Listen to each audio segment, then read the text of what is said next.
Welcome to The Critique, where today we are reviewing a comprehensive script documenting the decades-long religious and legal struggle over the Western Wall's character, focusing on the tension between Orthodox traditions and liberal Jewish movement. Let's begin giving feedback immediately. The submitted material is undeniably powerful and deeply researched, showcasing strong editorial potential. It beautifully captures the emotional resonance of the wall as a post-1967 unifying symbol, while meticulously detailing the complex timeline of government outlines and Supreme Court intervention. Oh, I agree enthusiastically. The submitter's deep expertise regarding the timeline from the 1988 emergence of the Women of the Wall all the way to the recent 2026 Bagatz rulings is incredibly validating. It's just phenomenal archival work. It really is. But as I understand it from the notes, the argument here is that the Women of the Wall and liberal movements are primarily framed as political actors intent on dismantling the state's Jewish identity and the chief rabbinate's authority, rather than as religious actors. Yeah, and I have to ask, is there a risk that focusing solely on their political maneuvering might overlook the actual core of the conflict? The narrative currently frames the conflict exclusively through the lens of political provocation, which risks flattening the deeply held religious motivations of the opposing liberal movements and ultimately weakens the author's own analytical depth. I noticed that too. When you're reading it, it almost feels like the liberal groups are just there to troll the establishment, right? Exactly. That is a major weakness here. The material repeatedly defines the actions of liberal groups, such as bringing Torah scrolls or wearing talitotes, purely as cynical provocations. It cites claims that their ultimate goals are simply civil marriage, public transportation on Shabbat, and the destruction of Orthodox Judaism. Which kind of paints them as, one-dimensional villains. Right, exactly. By entirely dismissing the authentic religious convictions of the egalitarian movements, the text inadvertently creates an echo chamber. When the opposition is portrayed merely as a villain executing a political stunt, the profound ideological weight of this battle for the wall is just diminished. Yeah, because if they're just a nuisance, why are we dedicating 50 pages to a 40-year struggle? You don't write a massive documentary script about an annoying PR. So how do we fix that? The suggestion here is to integrate the theological and historical perspectives of the liberal movements to strengthen the contrast, making the narrative a class of genuine competing ideologies rather than a one-sided political grievance. But how do we do that without, turning this into a dry theology textbook? We still want to keep the focus on the history. Oh, for sure. You don't need a deep dive into theology. A concrete example would be to briefly introduce the egalitarian perspective on why praying at the traditional wall matters to them historically. Right now, the text acts like they could just retreat to the proposed Robinson's Arch Plaza and be totally fine. Right. But to them, that traditional space is the epicenter of Jewish memory. It's not just about finding any old patch of stone. Exactly. And another concrete example when discussing figures like Anna Hoffman or the Reform Movement's funding juxtapose their stated desires for religious equality alongside the Orthodox perspective that this is a deliberate erosion of the status quo. Frame their actions not merely as a secular feminist agenda, but as a competing interpretation of Jewish continuity. So you're creating actual ideological friction. Yes, it makes the clash so much more compelling. Okay, well, let's look closely at the section discussing the physical battleground itself. Because the ideological battle is so fierce, the physical space really becomes a primary casualty in the text. I'm thinking of the sections detailing the Sharansky and Mandelblit outline, planned egalitarian plaza at Robinson's Arch, and the resulting archaeological concerns about burying Second Temple-era streets. That makes sense, but could the evidence also support a different conclusion, like the structural flow of the legal timeline actually bearing the most potent emotional symbols of the piece? The highly detailed chronological account of government outlines and Supreme Court interventions occasionally obscures the symbolic emotional stakes of the physical and archaeological dispute. I hear you, but wait, aren't those political maneuverings factually necessary? The reader kind of needs to know how politicians like Bennett, Schacht, and Lapid held up the 2016 and 2017 freeze. They are factually important, but that's the weakness. The transition into the Robinson's Arch archaeological dispute gets heavily bogged down in bureaucratic details about coalition pressures and Bagatz ultimatums. Prioritizing those political maneuverings disrupts the pacing and diminishes the visceral impact of the physical space being altered.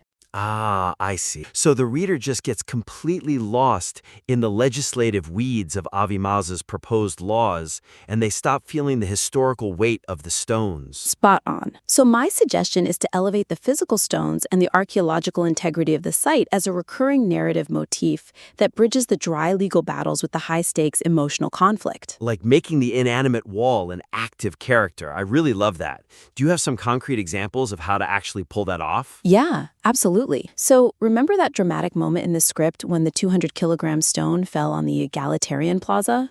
Right after Tisha B'Av. But it's written almost like a weather report right now, just a structural failure. Exactly. Instead, connect that falling stone directly to the earlier, almost prophetic warnings by rabbis V. Yehuda Kook about the sanctity of the space. Give the stone meaning.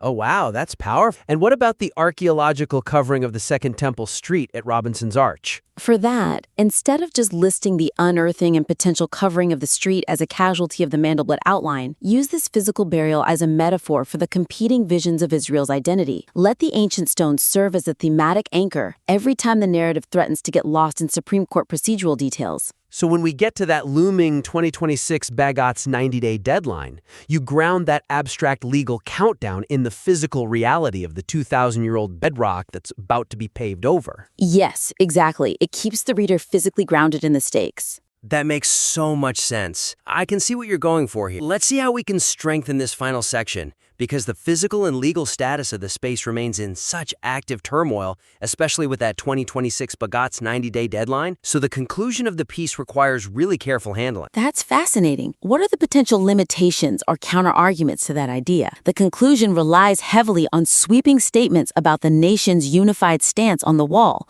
which directly contradicts the intense societal polarization the material has just spent extensively documenting.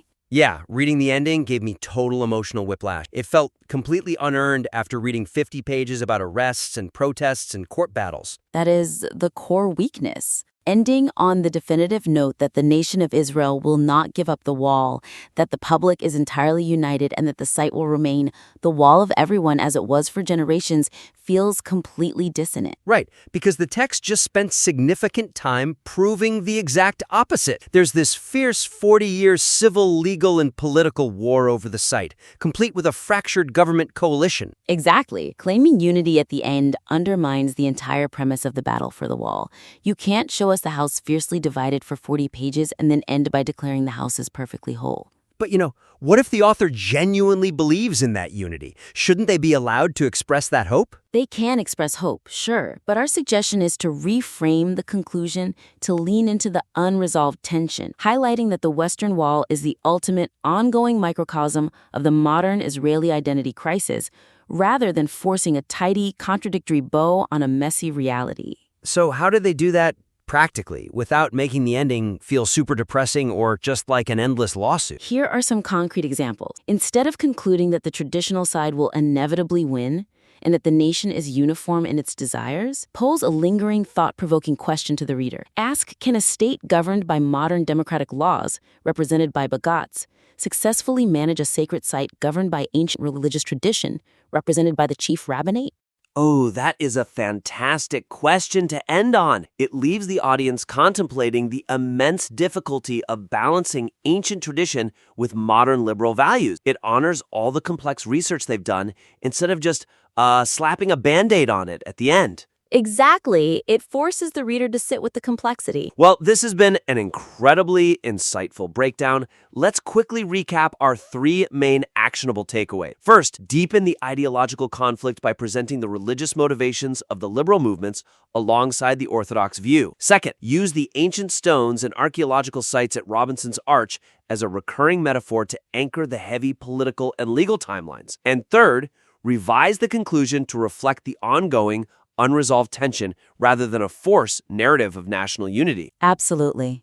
And I just want to offer a final word of encouragement because the submitter's deep passion for the subject is just so evident. The impressive archival research demonstrated throughout the piece provides an incredible foundation. You have all the right raw materials here to make a truly definitive script on this conflict. I couldn't agree more. We warmly invite you to implement these structural and thematic changes and submit the revised material back into the critique for further exploration. We would absolutely love to read the next draft. Until next time.